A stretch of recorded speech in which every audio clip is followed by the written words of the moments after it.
Good morning. Today is Wednesday, the 19th of June, and I have kind of a condition right now that I get exhausted pretty easily and stuff. I'll have the result of my testing in about 3 months. Um, but that's why I'm sitting while I'm at the dry erase board. I just finished translating Revelation 13. And again, no matter how many times I've went through the words, there's always more with your growth to be seen. And there's some things that I need to prepare you for um, in your journeying, so that you can understand, right? In the soul harvest, um, Father and Mother are taking back those who have basically rejected them, okay?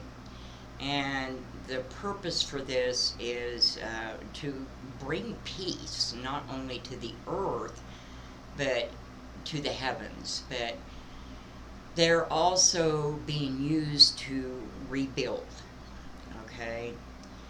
Uh, there are things that it's difficult to explain because you have to see things multidimensionally. So I try to do my best. All right. In the destruction through each loop cycle that we go through on Earth as humans, because we were created to be eternal in our higher self, there is a refining of the heavens. The host of persons creating a family known as a constellation, which are the children of our divine progenitors, okay? And in the refinement of them, Father and Mother have sacrificed portions of their existence. And as we achieve resurrection in our understanding as mortal beings to unite with our higher selves, we also need to understand that in a sense, we are also within us the Father and Mother, okay? Something more than what we're given the example of in the earth as a child of two parents. We are a child of theirs, but created through the mixing of the seed to be unique. It's a little broader than that. We are actually a portion of their existence living within us. And if we do not reconcile ourselves to the individual characteristics of each one, the father and the mother, we are sorted in this soul harvest according to that. And, you know, in Christianity, our deeds are not our salvation. Our deeds, while we are in mortal flesh, morph into building materials to make up the Father, to make up the Mother, to make up the temple of Jehovah, and to balance the family of Yah, known as the equatorial constellations. Alright, and the whole purpose of all of these loop cycles is to take what was chaos in the heavens and have a period of peace in the entire realms of the Father: physical first heaven, or second heaven, and third heaven. Alright, so how we perform in this physical shell feeds the eternal. And the Eternal feeds us to grow us. Um, it's a symbiotic feedback loop of all existence, okay? In the earth, if one portion of our environment is out of balance, it affects the other portions of our environment and stuff like that. Well, the same thing goes between heaven and earth. And by the time we get to the end of the cycle, known as the Great Tribulation, um, everything is totally out of whack. And for peace to reign, it has to be dealt with. But what I wanted to prepare you for is I've had to learn things the hard way.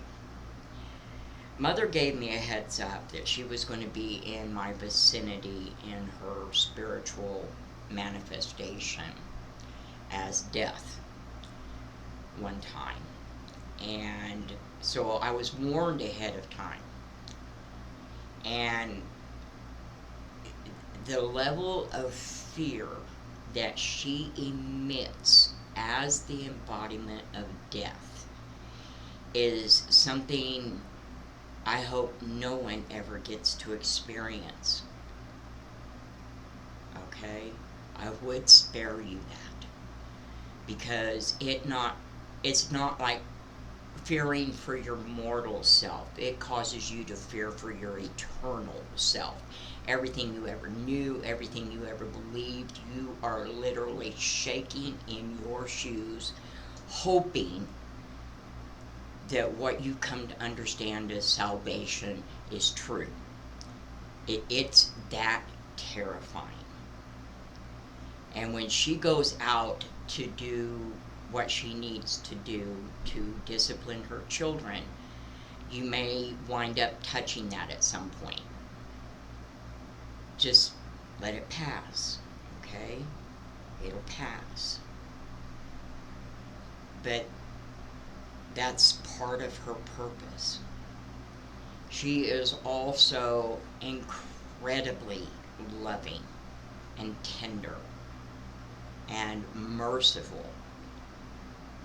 But it's like, they used to say in the old days, wait till your father gets home. Well, in the eternal, it's wait till your mother gets home, okay? But they're working as a team, father and mother.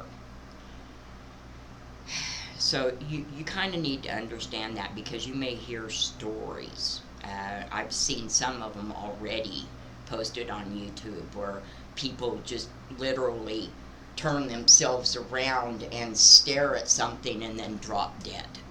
Okay? It's like that. Okay? I went through 2 terrifying years when I started seeing a different story in the Hebrew words than I had ever understood. Just absolutely terrified for my soul. And I was letting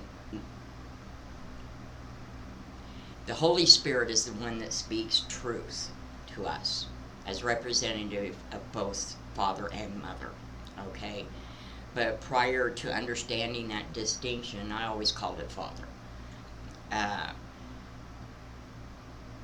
It is, and yet it's different.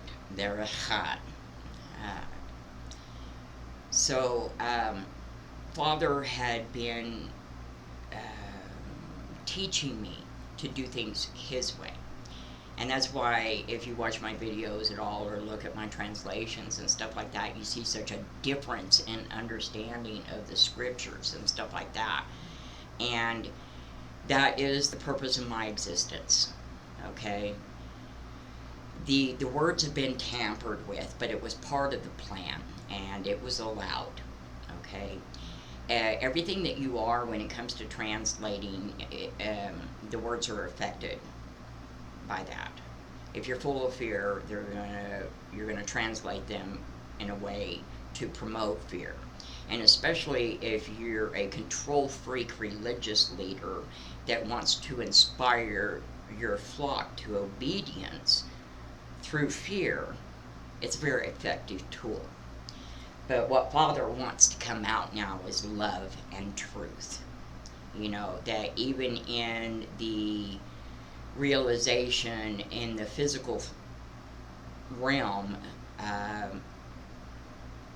what's happening is hard to watch and hard to endure.